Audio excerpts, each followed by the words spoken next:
नमस्कार। कहानी कलश में आपका हार्दिक अभिनंदन है। और आज मैं कक्षा 10वीं के लिए बड़े भाई साहब पाठ लेकर उपस्थित हुआ हूँ। इसमें मैंने पहले पाठ का सिलसिलेवार तरीके से उसे एक्सप्लेन किया है, जिससे कि आप गद्यांश में से पूछे गए बहुविकल्पीय प्रश्नों के उत्तर देने में सक्षम हो सके, और साथ ही उसके कॉम्पिटेंसी बेस जो क्वेश्चंस बनते हैं, 2 अंक वाले जो क्वेश्चंस बनते हैं, उसे भी मैंने रखा है। तो आइए सबसे पहले पाठ करते हैं। बड़े भाई साहब, लेखक प्रेमचंद। आइए सबसे पहले पाठ का विश्लेषण करते हैं, पाठ को पढ़ते हैं और उसे एक्सप्लेन करते हैं। उसके बाद इसके प्रश्नोत्तर करते हैं। बड़े भाई साहब, पाठ प्रवेश पहले करते हैं। अभी तुम छोटे हो, इसलिए इस काम में हाथ मत डालो। यह सुनते ही कई बार बच्चों के मन में आता है, काश हम बड़े होते तो कोई हमें यूं न टोकता। लेकिन इस भुलावे में न रहिएगा, क्योंकि बड़े होने से कुछ भी करने का अधिकार नहीं मिल जाता। घर के बड़े को कई बार तो उन कामों में शामिल होने से भी अपने को रोकना पड़ता है जो उसी उम्र के और लड़के बेधड़क करते रहते हैं। जानते हो क्यों? क्योंकि वे लड़के अपने घर में किसी से बड़े नहीं होते। प्रस्तुत पाठ में भी एक बड़े भाई साहब हैं, जो हैं तो छोटे ही, लेकिन घर में उनसे कोई एक छोटा भाई और है। उससे उम्र में केवल कुछ साल बड़ा होने के कारण उनसे बड़ी बड़ी अपेक्षाएं की जाती हैं। बड़ा होने के नाते वह खुद भी यही चाहते हैं और कोशिश करते हैं कि वह जो कुछ भी करे वह छोटे भाई के लिए एक मिसाल का काम करे। इस आदर्श स्थिति को बनाए रखने के फेर में बड़े भाई साहब का बचपना तिरोहित हो जाता है। तो आइए इस पाठ को करते हैं। सबसे पहले क्या है, सबसे कहानी करते हैं। 2 बड़े भाई साहब। बड़े भाई साहब मुझसे 5 साल बड़े, लेकिन केवल 3 दर्जे आगे। उन्होंने भी उसी उम्र में पढ़ना शुरू किया था जब मैंने शुरू किया, लेकिन तालीम जैसे महत्व के मामले में वह जल्दबाजी से काम लेना पसंद न करते थे। इस भवन की बुनियाद खूब मजबूत डालना चाहते थे, जिस पर आलीशान महल बन सके। 1 साल का काम 2 साल में करते, कभी कभी 3 साल भी लग जाते थे। बुनियाद ही पुख्ता न हो तो मकान कैसे पायेदार बने। मैं छोटा था, वह बड़े थे। मेरी उम्र 9 साल की थी, वह 14 साल के थे। उन्हें मेरी तंबीह और निगरानी का पूरा और जन्मसिद्ध अधिकार था, और मेरी शालीनता इसी में थी कि उनके हुक्म को कानून समझूं। वह स्वभाव से बड़े अध्ययनशील थे, हरदम किताब खोले बैठे रहते, और शायद दिमाग को आराम देने के लिए कभी कॉपी पर, किताब के हाशियों पर चिड़ियों, कुत्तों, बिल्लियों की तस्वीरें बनाया करते थे। कभी कभी एक ही नाम या शब्द या वाक्य 10-20 बार लिख डालते। कभी एक शेर को बार बार सुंदर अक्षरों में नकल करते। कभी ऐसी शब्द रचना करते जिसमें न कोई अर्थ होता न कोई सामंजस्य। मसलन एक बार उनकी कॉपी पर मैंने यह इबारत देखी, स्पेशल अमीना, भाइयों भाइयों, दरअसल भाई भाई, राधे श्याम, श्रीयुत राधे श्याम। 1 घंटे तक इसके बाद एक आदमी का चेहरा बना हुआ था। मैंने बहुत चेष्टा की कि इस पहेली का कोई अर्थ निकालूं, लेकिन असफल रहा और उनसे पूछने का साहस न हुआ। वह 9वीं जमात में थे, मैं 5वीं में। उनकी रचनाओं को समझना मेरे लिए छोटा मुंह बड़ी बात थी। मेरा जी पढ़ने में बिल्कुल न लगता था। 1 घंटा भी किताब लेकर बैठना पहाड़ था। पहाड़ होना यानी बहुत मुश्किल होना, ये यहाँ पर मुहावरा बन रहा है। मौका पाते ही हॉस्टल से निकलकर मैदान में आ जाता और कभी कंकरियां उछालता, कभी कागज की तितलियां उड़ाता, और कहीं कोई साथी मिल गया तो पूछना ही क्या। कभी 4 दीवारी पर चढ़कर नीचे कूद रहे हैं, कभी फाटक पर सवार उसे आगे पीछे चलाते हुए मोटर कार का आनंद उठा रहे हैं, लेकिन कमरे में आते ही भाई साहब का वह रुद्र रूप देखकर प्राण सूख जाते। ये जो है ये मुहावरा है। उनका पहला सवाल यह होता, कहाँ थे? हमेशा यही सवाल इसी ध्वनि में हमेशा पूछा जाता था और इसका जवाब मेरे पास केवल मौन था। न जाने मेरे मुंह से यह बात क्यों न निकलती कि जरा बाहर खेल रहा था। मेरा मौन कह देता था कि मुझे अपना अपराध स्वीकार है और भाई साहब के लिए उसके सिवा और कोई इलाज न था कि स्नेह और रोष से मिले हुए शब्दों में मेरा सत्कार करें। हाँ, इस तरह अंग्रेजी पढ़ोगे तो जिंदगी भर पढ़ते रहोगे और एक हर्फ न आएगा। अंग्रेजी पढ़ना कोई हंसी खेल नहीं है, जो चाहे पढ़ ले, नहीं तो ऐरा गहरा नत्थु खैरा, ये भी मुहावरा है। सभी विद्वान अंग्रेजी के विद्वान हो जाते और रात दिन आंखें फोड़नी पड़ती हैं। यहाँ रात दिन आंखें फोड़नी पड़ती हैं। आंखें फोड़ना ये भी मुहावरा है। खून जलाना पड़ता है, खून जलाना यह भी मुहावरा है। तब कहीं यह विद्या आती है, और आती क्या है, हाँ कहने को आ जाती है। बड़े बड़े विद्वान भी शुद्ध अंग्रेजी नहीं लिख सकते। बोलना तो दूर रहा, और मैं कहता हूँ तुम कितने घोंघा हो, घोंघा हो, घोंघा होना यह भी मुहावरा है। मुझे देखकर भी सबक नहीं लेते। मैं कितनी मेहनत करता हूँ यह तुम अपनी आँखों से देखते हो। अगर नहीं देखते तो तुम्हारी आँखों का कसूर है, तुम्हारी बुद्धि का कसूर है। इतने मेले तमाशे होते हैं, मुझे तुमने कभी देखने जाते देखा है? रोज ही क्रिकेट और हॉकी मैच होते हैं, मैं पास नहीं फटकता, हमेशा पढ़ता रहता हूँ। उस पर भी एक दर्जे में 2-2, 3-3 साल पढ़ा रहता हूँ। फिर भी तुम कैसे आशा करते हो कि तुम यों खेल कूद में वक्त गंवाकर पास हो जाओगे? मुझे तो 2 ही 3 साल लगते हैं। तुम उम्र भर इसी दर्जे में पड़े सड़ते रहोगे। अगर तुम्हें इस तरह उम्र गंवानी है तो बेहतर है घर चले जाओ और मज़े से गुल्ली डंडा खेलो। दादा की गाढ़ी कमाई के रुपये क्यों बर्बाद करते हो? यह लताड़ सुनकर आंसू बहाने लगता। जवाब ही क्या था? अपराध तो मैंने किया, लताड़ कौन सहे? भाई साहब उपदेश की कला में निपुण थे। ऐसी ऐसी लगती बातें कहते, ऐसे ऐसे लगती बातें कहना यह भी मुहावरा है, और सुक्ति बांध चलाना यह भी मुहावरा है। मेरे जिगर के टुकड़े टुकड़े हो जाते, जिगर के टुकड़े टुकड़े होना यह भी मुहावरा है। हिम्मत टूट जाती, हिम्मत टूट जाना यह भी मुहावरा है। इस तरह जान तोड़कर मेहनत करने की शक्ति मैं अपने में ना पाता था, और उस निराशा में जरा देर के लिए मैं सोचने लगता, क्यों न घर चला जाऊं? जो काम मेरे बूते के बाहर है उसमें हाथ डालकर क्यों अपनी जिंदगी खराब करूं? मुझे अपना मूर्ख रहना मंजूर था, लेकिन उतनी मेहनत से मुझे तो चक्कर आ जाता था। लेकिन 2 घंटे के बाद निराशा के बादल फट जाते और मैं इरादा करता कि आगे से खूब जी लगाकर पढ़ूंगा। चटपट एक टाइम टेबल बना डालता, बिना पहले से नक्शा बनाए, कोई स्कीम तैयार किए काम कैसे शुरू करूं। टाइम टेबल में खेल कूद की मद बिल्कुल उड़ जाती।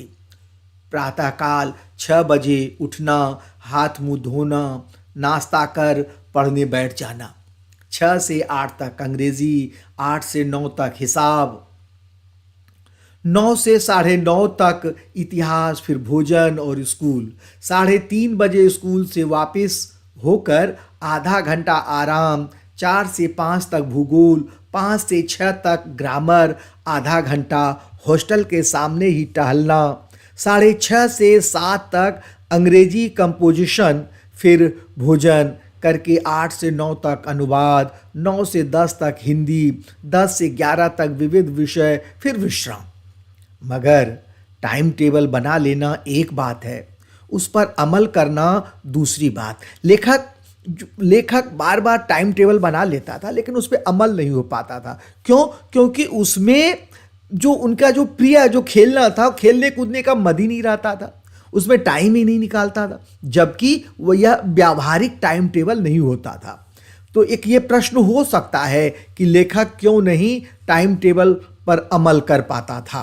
इस तरह के प्रश्न पूछे जा सकते हैं, तो उत्तर इस तरह से दिया जा सकता है। पहले ही दिन उसकी अवहेलना शुरू हो जाती। मैदान की वह सुखद हरियाली, हवा के हल्के हल्के झोंके, फुटबॉल की वह उछल कूद, कबड्डी के वह दौड़-घात, वॉलीबॉल की वह तेजी और फुर्ती मुझे अज्ञात और अनिवार्य रूप से खींच ले जाती, और वहाँ जाते ही मैं सब कुछ भूल जाता।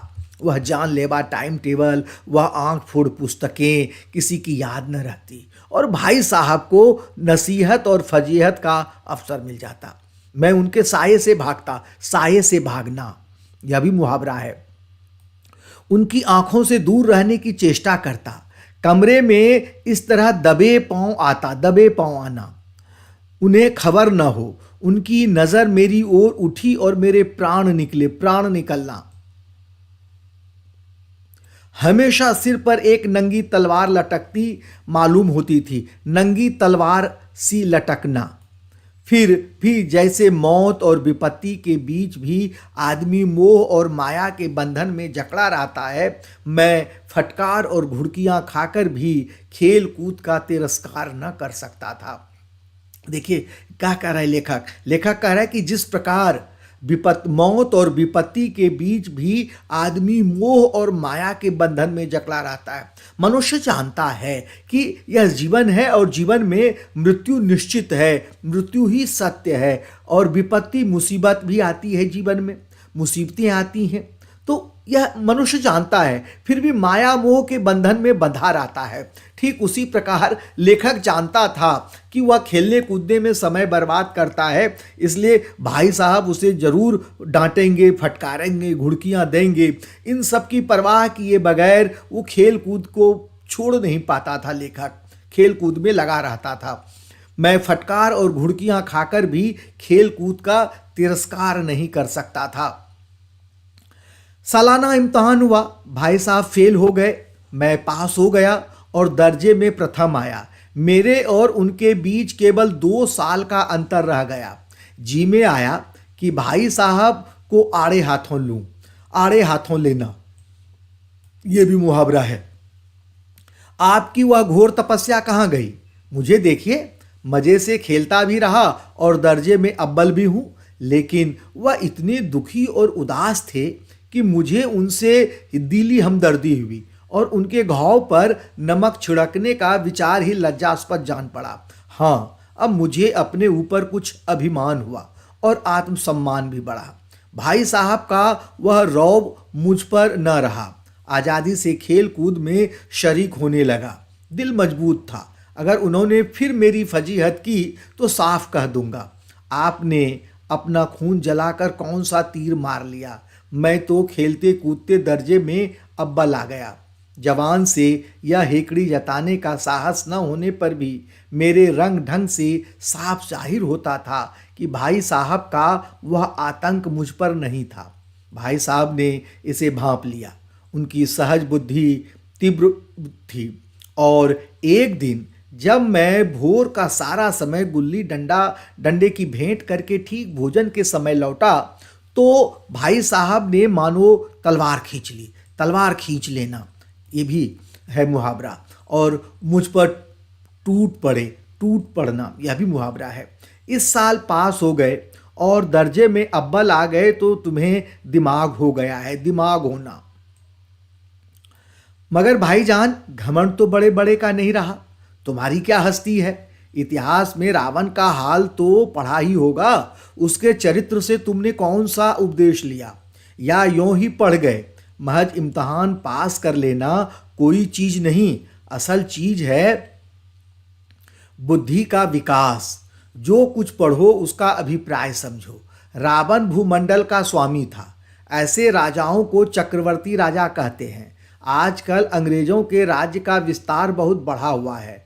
पर इन्हें चक्रवर्ती नहीं कह सकते। संसार में अनेक राष्ट्र अंग्रेजों का आधिपत्य स्वीकार नहीं करते, बिल्कुल स्वाधीन हैं। रावण चक्रवर्ती राजा था, संसार के सभी महीप उसे कर देते थे। बड़े बड़े देवता उसकी गुलामी करते थे, आग और पानी के देवता भी उसके दास थे। मगर उसका क्या अंत हुआ? घमंड ने उसका नाम निशान तक मिटा दिया। कोई उसे एक चुल्लू पानी देने वाला भी न बचा। एक चुल्लू पानी देने वाला न बचना, ये भी मुहावरा है। आदमी और जो कुकर्म करे पर अभिमान न करे, इतराए नहीं।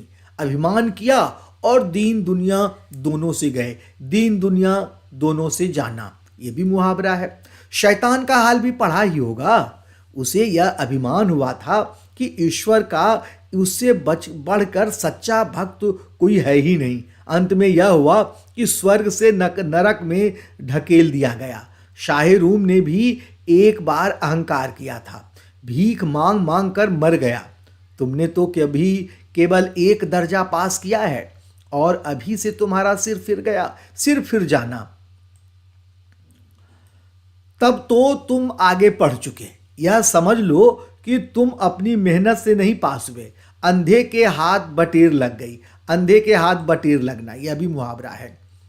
मगर बटेर केवल एक बार हाथ लग सकती है, बार बार नहीं लग सकती। कभी कभी गुल्ली डंडे में भी अंधा चोट निशाना पड़ जाता है। अंधा चोट निशाना पड़ना, इससे कोई सफल खिलाड़ी नहीं हो जाता। सफल खिलाड़ी वह है जिसका कोई निशाना खाली ना जाए। मेरे फेल होने पर मत जाओ, मेरे दर्जे में जाओगे तो दांतों पसीना आ जाएगा, दांतों पसीना आना। जब अलजबरा और ज्योमेट्री के लोहे के चने चबाने पड़ेंगे तो इंग्लिस्तान का इतिहास पढ़ना पड़ेगा। बादशाहों के नाम याद रखना आसान नहीं है। लोहे के चने चबाना, यह भी मुहावरा है। 8 हेनरी हो गुजरे हैं। कौन सा कांड किस हेनरी के समय में हुआ, क्या यह याद कर लेना आसान समझते हो? हेनरी 7वें की जगह हेनरी 8वां लिखा और सब नंबर गायब, सफाचट। सिफर यानी जीरो भी नहीं मिलेगा। सिफर भी हो किस ख्याल में? दर्जनों तो जेम्स हुए हैं, दर्जनों विलियम्स, कौड़ियों चार्ल्स। दिमाग चक्कर खाने लगता है, आंधी रोग हो जाता है, आंधी रोग होना। इन अभागों को नाम भी न जुड़ते थे। एक ही नाम के पीछे दोयम सोयम चारुम पंचुम लगाते चले गए। मुझसे पूछते तो 10 लाख नाम बता देते, और ज्योमेट्री तो बस खुदा ही पनाह। अ ब ज की जगह अ ज ब लिख दिया और सारे नंबर कट गए। कोई इन निर्दयी मुमतहिनों से नहीं पूछता कि आखिर अ ब ज और अ ज ब में क्या फ़र्क है, और व्यर्थ की बात के लिए क्यों छात्रों का खून करते हो। दाल भात रोटी खाई या भात दाल रोटी खाई, इसमें क्या रखा है। मगर इन परीक्षकों को क्या परवाह, वह तो वही करते हैं जो पुस्तक में लिखा है। चाहते हैं कि लड़के अक्षर अक्षर रट डालें, और इसी रटंत का नाम शिक्षा रख छोड़ा है। यहाँ से शिक्षा पर आपसे प्रश्न पूछा जाएगा कि शिक्षा व्यवस्था पर व्यंग किया गया है, और इस व्यंग को लेकर आपसे प्रश्न पूछा जाएगा। कॉम्पिटेंसी बेस्ड क्वेश्चंस हो सकते हैं कि उस समय प्रेम लेखक के समय की और आज की शिक्षा व्यवस्था में क्या अंतर है, तुलना करने के लिए कहा जा सकता है। इससे प्रश्न हो सकता है, इस रेखा पर लंब गिरा दो तो आधार लंब से दुगना होगा। पूछिए इससे प्रयोजन, दुगना नहीं चौगुना हो जाए, या आधार ही रहे मेरी बला से। लेकिन परीक्षा में पास होना है तो यह सब खुराफात करनी पड़ेगी। कह दिया समय की बर्बादी पर एक निबंध लिखो जो 4 पन्नों से कम ना हो। देखिए ये भी यहाँ पर भी एक शिक्षा व्यवस्था पर ही ये चल रहा है, व्यंग चल रहा है, उस पर प्रहार किया गया है लेखक के द्वारा। जो 4 पन्नों से कम ना हो। आप अब कॉपी सामने खोले, कलम हाथ में लिए, उसके नाम को रोइए। कौन नहीं जानता कि समय की पाबंदी बहुत अच्छी बात है। इससे आदमी के जीवन में संयम आ जाता है, दूसरों का उस पर स्नेह होने लगता है, और उसके कारोबार में उन्नति होती है। लेकिन इस जरा सी बात पर 4 पन्ने कैसे लिखें? जो बात एक वाक्य में कही जा सकती है उसे 4 पन्नों में लिखने की जरूरत?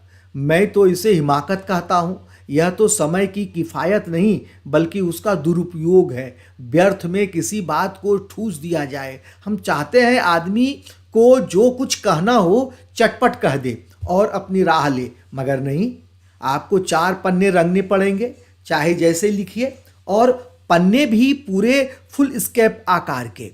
यह छात्रों पर अत्याचार नहीं तो और क्या है? अनर्थ तो यह है कि कहा जाता है संक्षेप में लिखो। बाजी वाह! समय की पाबंदी पर संक्षेप में एक निबंध लिखो जो 4 पन्नों से कम न हो। ठीक, संक्षेप में 4 पन्ने हुए, नहीं तो 100-200 पन्ने लिखवा लेते। तेज भी दौड़िए और धीरे धीरे भी दौड़िए। उल्टी बात है या नहीं? बालक भी इतनी सी बात समझ सकता है, लेकिन इन अध्यापकों को इतनी तमीज भी नहीं कि उस पर दावा है कि हम अध्यापक हैं। मेरे दर्जे में आओगे लाला तो ये सारे पापड़ बेलने पड़ेंगे। पापड़ बेलना यह भी मुहावरा है। तब आटे दाल का भाव मालूम होगा। आटे दाल का भाव मालूम होना। इस दर्जे में अव्वल आ गए हो तो जमीन पर पाँव नहीं रखते। जमीन पर पाँव न पड़ना ये भी मुहावरा है। इसलिए मेरा कहना मानिए, लाख फेल हो गया हूँ लेकिन तुमसे बड़ा हूँ। संसार का मुझे तुमसे कहीं ज़्यादा अनुभव है। जो कुछ कहता हूँ उसे गिरह बांधिए, नहीं तो पछताइएगा। लेखक ने एक प्रश्न हो सकता है कि लेखक ने यहाँ पर बड़े भाई साहब अनुभव को ज़्यादा महत्व देते हैं। किताबी ज्ञान के बरक्स अनुभव को यहाँ महत्व दिया गया है। किताबी ज्ञान की अपेक्षा जो है वह उसमें अनुभव को महत्व दिया गया है। तो इस बात को सिद्ध करने के लिए यहाँ से उदाहरण लिए जा सकते हैं। स्कूल का समय निकट था, नहीं ईश्वर जाने यह उपदेश माला कब समाप्त होती। भोजन आज मुझे निस्वाद लग रहा था। जब पास होने पर यह तिरस्कार हो रहा है तो फेल हो जाने पर तो शायद प्राण ही ले लिए जाएं। भाई साहब ने अपने दर्जे की पढ़ाई का जो भयंकर चित्र खींचा था उसने मुझे भयभीत कर दिया। स्कूल छोड़कर घर नहीं भागा यही ताज्जुब है, लेकिन इतने तिरस्कार पर भी पुस्तकों में मेरी अरुचि ज्यों की त्यों बनी रही। खेल कूद का कोई असर हाथ से न जाने देता। पढ़ता भी मगर बहुत कम, बस इतना कि रोज टास्क पूरा हो जाए और दर्जे में जलील न होना पड़े। अपने ऊपर जो विश्वास पैदा हुआ था वह फिर लुप्त हो गया और फिर चोरों का सा जीवन कटने लगा। फिर सालाना इम्तहान हुआ और कुछ ऐसा संयोग हुआ कि मैं फिर पास हुआ और भाई साहब फिर फेल हो गए। मैंने बहुत मेहनत नहीं की पर न जाने कैसे दर्जे में अव्वल आ गया। मुझे खुद अचरज हुआ। भाई साहब ने प्राणांतक परिश्रम किया। कोर्स का एक एक शब्द चाट गए, एक एक शब्द चाट जाना। 10 बजे रात तक इधर, 4 बजे भोर से उधर। 6 से 9:30 तक स्कूल जाने के पहले मुद्रा कांतिहीन हो गई थी, मगर बेचारे फेल हो गए। मुझे उन पर दया आती थी। नतीजा सुनाया गया, वह रो पड़े। मैं भी रोने लगा। अपने पास होने की खुशी आधी हो गई। मैं भी फेल हो गया होता तो भाई साहब को इतना दुख न होता, लेकिन विधि की बात कौन टाले। मेरे और भाई साहब के बीच में अब केवल एक दर्जे का अंतर और रह गया था। मेरे मन में एक कुटिल भावना उदय हुई, कहीं भाई साहब एक साल और फेल हो जाएं तो मैं उनके बराबर हो जाऊं, फिर वह किस आधार पर मेरी फजीहत कर सकेंगे। लेकिन मैंने इस विचार को दिल से बलपूर्वक निकाल डाला। आखिर वह मुझे मेरे हित के विचार से ही डांटते हैं। मुझे इस वक्त अप्रिय लगता है अवश्य, मगर यह शायद उनके उपदेशों का ही असर है कि मैं दनादन पास हो जाता हूँ और इतने अच्छे नंबरों से। अब भाई साहब बहुत कुछ नरम पड़ गए थे। कई बार मुझे डांटने का अवसर पाकर भी उन्होंने धीरज से काम लिया।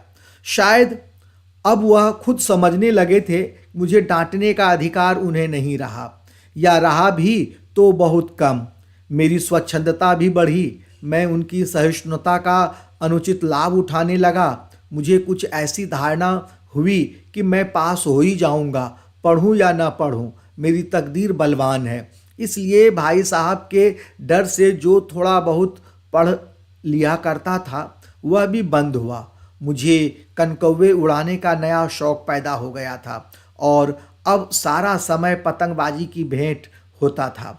फिर भी मैं भाई साहब का अदब करता और उनकी नज़र बचाकर कनकौवे उड़ाता था। मांझा देना, कन्ने बांधना, पतंग टूर्नामेंट की तैयारियां आदि समस्याएं सब गुप्त रूप से हल की जाती थीं।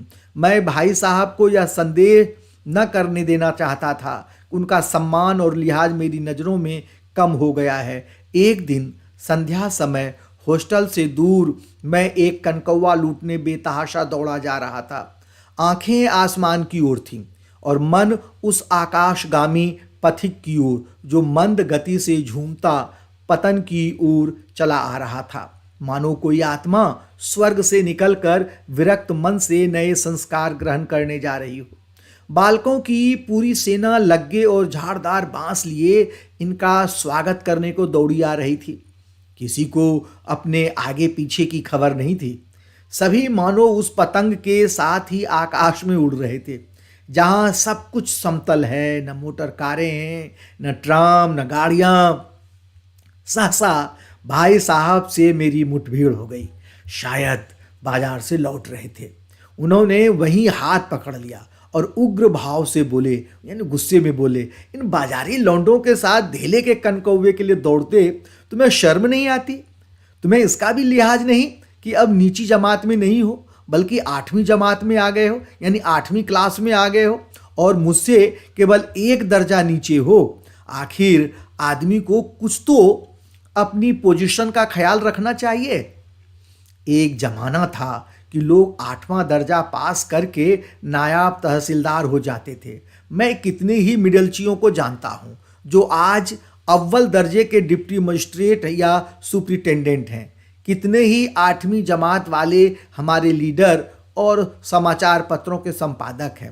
बड़े बड़े विद्वान उनकी मातहती में काम करते हैं और मातहती यानी उनके अंडर काम करते हैं। तुम उसी 8वें दर्जे में आकर बाजारी लौंडों के साथ कनकौवे के लिए दौड़ रहे हो। मुझे तुम्हारी इस अक्ली पर दुख होता है। तुम ज़हीन हो, इसमें शक नहीं है, लेकिन वह ज़हन किस काम का जो हमारे आत्मगौरव की हत्या कर डाले? तुम अपने दिल में समझते होगे मैं भाई साहब से महज एक दर्जा नीचे हूं और अब उन्हें मुझको कुछ कहने का हक नहीं है। लेकिन यह तुम्हारी गलती है। मैं तुमसे 5 साल बड़ा हूं और चाहे आज तुम मेरी ही जमात में आ जाओ और परीक्षकों का यही हाल है तो निस्संदेह अगले साल तुम मेरे समकक्ष हो जाओगे और शायद 1 साल बाद मुझसे आगे भी निकल जाओ। लेकिन मुझ में और तुम में जो 5 साल का अंतर है उसे तुम क्या खुदा भी नहीं मिटा सकता। मैं तुमसे 5 साल बड़ा हूं और हमेशा रहूंगा। मुझे दुनिया और जिंदगी का जो तजुर्बा है तुम उसकी बराबरी नहीं कर सकते। जो मैंने अभी पहले अभी बात कही थी कि लेखक ने यहाँ पर बड़े भाई साहब के माध्यम से अनुभव को महत्व दिया है। किताबी ज्ञान की अपेक्षा अनुभव को अधिक महत्व दिया गया है। उसी बात को यहाँ पे वही बात यहाँ आ रही है। तुम मेरी ही जमात में आ जाओ और परीक्षकों का यही हाल है तो निस्संदेह अगले साल तुम मेरे समकक्ष हो जाओगे और शायद 1 साल बाद मुझसे आगे भी निकल जाओ। लेकिन मुझ में और तुम में जो 5 साल का अंतर है उसे तुम क्या खुदा भी नहीं मिटा सकता। मैं तुमसे 5 साल बड़ा हूं और हमेशा रहूंगा। मुझे दुनिया का और जिंदगी का जो तजुर्बा है तुम उसकी बराबरी नहीं कर सकते। चाहे तुम MA और DPhil और DLit ही क्यों ना हो जाओ। समझ किताबें पढ़ने से नहीं आती, दुनिया देखने से आती है। हमारी अम्मा ने कोई दर्जा नहीं पास किया और दादा भी शायद 5वीं 6ठी जमात के आगे नहीं गए, लेकिन हम दोनों चाहे सारी दुनिया की विद्या पढ़ लें, अम्मा और दादा को हमें समझाने और सुधारने का अधिकार हमेशा रहेगा। केवल इसलिए नहीं कि वे हमारे जन्मदाता हैं बल्कि इसलिए कि उन्हें दुनिया का हमसे ज़्यादा तजुर्बा है और रहेगा। अमेरिका में किस तरह की राज व्यवस्था है और 8वें हेनरी ने कितने ब्याह किए और आकाश में कितने नक्षत्र हैं, यह बातें चाहे उन्हें मालूम न हो, लेकिन हजारों ऐसी बातें हैं जिनका ज्ञान उन्हें हमसे और तुमसे ज्यादा है। दैव न करे आज मैं बीमार हो जाऊं तो तुम्हारे हाथ पांव फूल जाएंगे। दादा को तार देने की सी बात तुम्हें और कुछ न सूझेगा, लेकिन तुम्हारी जगह दादा हो तो किसी को तार न दें, न घबराएं, न बदहवास हों, पहले खुद मर्ज पहचान कर इलाज करेंगे, उसमें सफल न हुए तो किसी डॉक्टर को बुलाएंगे। बीमारी तो खैर बड़ी चीज है, हम तुमको तो इतना भी नहीं जानते कि महीने भर का खर्च महीना भर कैसे चले। जो कुछ दादा भेजते हैं उसे हम 20-22 तक खर्च कर डालते हैं और फिर पैसे पैसे को मुहताज हो जाते हैं। नाश्ता बंद हो जाता है, धोबी और नाई से मुंह चुराने लगते हैं। लेकिन जितना आज हम और तुम खर्च कर रहे हैं उसके आधे में दादा ने अपनी उम्र का बड़ा भाग इज्जत और नेकनामी के साथ निभाया है और कुटुंब का पालन किया है, जिसमें सब मिलकर 9 आदमी थे। अपने हेडमास्टर साहब को ही देखो, एमए हैं कि नहीं, और यहाँ के एमए नहीं ऑक्सफोर्ड के हैं, 1000 रुपया पाते हैं, लेकिन उनके घर का इंतजाम कौन करता है? उनकी बूढ़ी माँ। हेडमास्टर साहब की डिग्री यहाँ फेल, बेकार। पहले खुद घर का इंतजाम करते थे, खर्च पूरा न पड़ता था, कर्जदार रहते थे। जब से उनकी माताजी ने प्रबंध अपने हाथ में ले लिया है, जैसे घर में लक्ष्मी आ गई है। तो भाईजान, यह गरूर, ये अहंकार दिल से निकाल डालो कि तुम मेरे समीप आ गए हो और अब स्वतंत्र हो। मेरे देखते तुम बेराह न चल पाओगे, और अगर हाथ दिखाते हुए, थप्पड़ दिखाते हुए तुम यूं न मानोगे तो मैं इसका प्रयोग भी कर सकता हूं। मैं जानता हूं तुम्हें मेरी बातें जहर लग रही हैं। मैं उनकी इस नई युक्ति से नतमस्तक हो गया। यानी लेखक यहाँ पे पूरी श्रद्धा से अपने भाई के प्रति उनकी श्रद्धा उमड़ पड़ी। मुझे आज सचमुच अपनी लघुता का अनुभव हुआ और भाई साहब के प्रति मेरे मन में श्रद्धा उत्पन्न हुई। मैंने सजल आंखों से कहा, हरगिज नहीं, आप जो कुछ फरमा रहे हैं वह बिल्कुल सच है और आपको उसके कहने का अधिकार है। भाई साहब ने मुझे गले से लगा लिया और बोले, मैं कनकौवे उड़ाने को मना नहीं करता, मेरा भी जी ललचाता है, लेकिन करूं क्या? खुद बेराह चलूं तो तुम्हारी रक्षा कैसे करूं? यह कर्तव्य भी तो मेरे सिर है। संयोग से उसी वक्त एक कटा हुआ कनकौवा हमारे ऊपर से गुजरा। उसकी डोर लटक रही थी। लड़कों का एक गोल पीछे पीछे दौड़ा आता था। भाई साहब लंबे हैं ही, उछलकर उसकी डोर पकड़ ली और बेतहाशा हॉस्टल की तरफ दौड़े। मैं पीछे पीछे दौड़ रहा था। इस पाठ के बाद आइए प्रश्नोत्तर करते हैं। आइए अब प्रश्नोत्तर करते हैं, और ये सारे प्रश्न कॉम्पिटेंसी आधारित प्रश्न हैं। पहला प्रश्न है, बड़े भाई साहब कहानी का बड़ा भाई शिक्षा को रटंत ज्ञान और बेसिर पैर की बातें मानता है, जिसका व्यावहारिक जीवन में कोई अर्थ नहीं। इस संदर्भ में आपके क्या विचार हैं? तर्कपूर्ण उत्तर दीजिए। उत्तर होगा, बड़े भाई साहब कहानी में बड़ा भाई शिक्षा को रटंत ज्ञान और बेसिर पैर की बातें मानता है। इस प्रकार की शिक्षा बच्चे को केवल रट्टू तोता बनाती है, जिसका व्यावहारिक जीवन में कोई महत्व नहीं है। इससे बच्चों का रचनात्मक विकास नहीं हो पाता। केवल अंग्रेजी भाषा पढ़ने से, इतिहास जानने से या बड़े बड़े निबंध लिखने से जीवन में आने वाली समस्याओं का समाधान नहीं किया जा सकता। उसके लिए जीवन का वास्तविक अनुभव, तार्किक बुद्धि और सही निर्णय लेने की क्षमता का होना आवश्यक है। आज की संपूर्ण शिक्षा व्यवस्था केवल पुस्तकीय ज्ञान पर आधारित है, जिससे बच्चों का सर्वांगीण विकास नहीं हो पाता है। अगला प्रश्न है कि छोटे भाई ने बड़े भाई साहब के नरम व्यवहार का क्या लाभ उठाया? आपके विचार से छोटे भाई का व्यवहार उचित था या नहीं? तर्क सहित उत्तर दीजिए या लिखिए। उत्तर है, छोटे भाई ने बड़े भाई साहब के नरम व्यवहार का अनुचित लाभ उठाया। उसकी स्वच्छंदता बढ़ गई थी तथा उसने पढ़ना लिखना बंद कर दिया था। उसके मन में अहंकार आ गया था और कनकौवे उड़ाने का नया शौक पैदा हो गया था। उसका यह व्यवहार उचित नहीं था। बड़े भाई साहब की सख्ती उसके लिए सर्वथा लाभदायक थी। यही कारण था कि वह सदैव कक्षा में अव्वल आ जाता था। बड़े भाई साहब हमेशा उसे पढ़ने के लिए प्रेरित करते रहते थे। अगला प्रश्न है, बड़े भाई साहब को अपने मन की इच्छाएं क्यों दबानी पड़ती थी? पाठ के आधार पर स्पष्ट कीजिए। उत्तर है, बड़े भाई साहब अपनी जिम्मेदारियों को समझते थे। छोटे भाई से उम्र में केवल कुछ साल बड़ा होने के कारण उनसे बड़ी बड़ी अपेक्षाएं की जाती थीं। बड़ा होने के नाते वह खुद भी यही चाहते और कोशिश करते थे कि वे जो कुछ भी करें छोटे भाई के लिए एक मिसाल का काम करें। इस आदर्श स्थिति को बनाए रखने के लिए उन्हें अपनी इच्छाएं दबानी पड़ती थी। उनका मन भी पतंग उड़ाने, खेलने, कूदने को करता था। उन्हें लगता था कि यदि वे रास्ते से भटक जाएंगे तो छोटे भाई को सही रास्ता कैसे दिखाएंगे। वे स्वयं पढ़ते लिखते रहते थे और अपने छोटे भाई को भी पढ़ने के लिए प्रेरित करते थे। अगला प्रश्न है कि छोटे भाई को बड़े भाई की किन बातों से लघुता का अनुभव हुआ और क्यों? बड़े भाई साहब पाठ के आधार पर लिखिए। तो उत्तर है, एक दिन बड़े भाई साहब ने छोटे भाई को लड़कों के साथ पतंग लूटते रंगे हाथों पकड़ लिया। क्रोधित बड़े भाई ने छोटे भाई को समझाया कि वह बड़े भाई से एक कक्षा पीछे है। वे उनमें उनसे 5 साल बड़े हैं और उनमें 5 साल का अंतर सदा रहेगा। समझ किताबें पढ़ने से नहीं, दुनिया देखने से आती है। माता पिता तथा हेडमास्टर का उदाहरण देकर समझाया कि अनुभव पुस्तकीय ज्ञान से श्रेष्ठ है। उनके रहते छोटा भाई रास्ते से भटक नहीं सकता।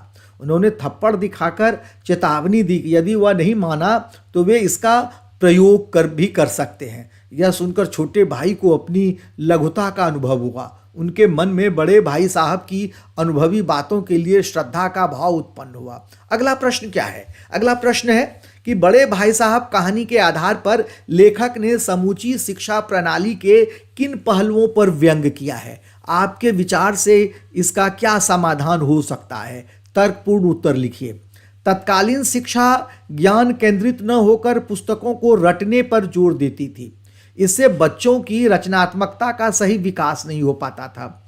उस समय पाठ्यक्रम इतना बोझिल होता था कि बच्चे उसमें रुचि नहीं ले पाते थे। लेखक ने परीक्षकों द्वारा मूल्यांकन में भी बरती जाने वाली कठोरता पर कटाक्ष किया है। मेरे विचार से पाठ्यपुस्तक में रोचकता होनी चाहिए। बच्चों को अपने अनुभवों, तर्कों और कल्पनाशीलता को प्रकट करने का मौका मिलना चाहिए। विषयों के चुनाव में लचीलापन होना चाहिए और यही सबसे बड़ी बात है। आइए अब बहुविकल्पीय प्रश्न करते हैं। मैंने पहले भी बताया है कि एक गद्यांश दे दिया जाएगा, उस गद्यांश के आधार पर 5 बहुविकल्पीय प्रश्न होंगे, MCQ जिसे कहते हैं। तो कुछ प्रश्न हमने रखा है कि किस तरह के प्रश्न बन सकते हैं। तो पहला प्रश्न है, बड़े भाई का कौन सा रूप देखकर छोटे भाई के प्राण सूख जाते थे?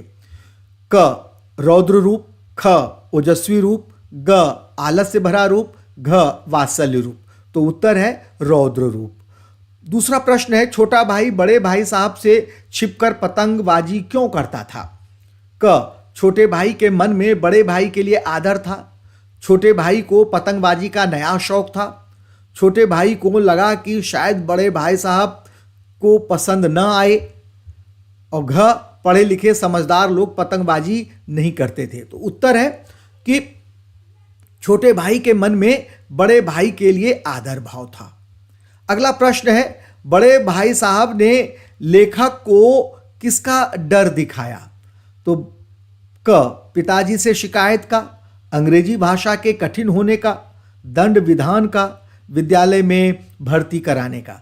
तो इससे क्या हुआ? उत्तर क्या है? अंग्रेजी भाषा के कठिन होने का उन्हें लेखक को डर दिखाया। तो इसके बाद यह पाठ आपको कैसा लगा? बड़े भाई साहब से जरूर प्रश्न पूछे जाते हैं और इसमें देखिए 51 के आसपास मुहावरे हैं। उन मुहावरों को भी इसमें रखने की कोशिश की गई है। तो आपके लिए यह उपयोगी हो सकता है। मेरा ये मानना है कि आप अच्छा लगे तो लाइक और सब्सक्राइब भी कर दीजिएगा लगे हाथों। और अपना सुझाव देना चाहें या आप कुछ और जानना चाहते हैं, कुछ और चाहते हैं कि मैं इस वीडियो के द्वारा आपके लिए लाऊं, तो ज़रूर बताइएगा सुझाव देकर। तब तक के लिए मैं आज्ञा चाहता हूं। बहुत बहुत धन्यवाद।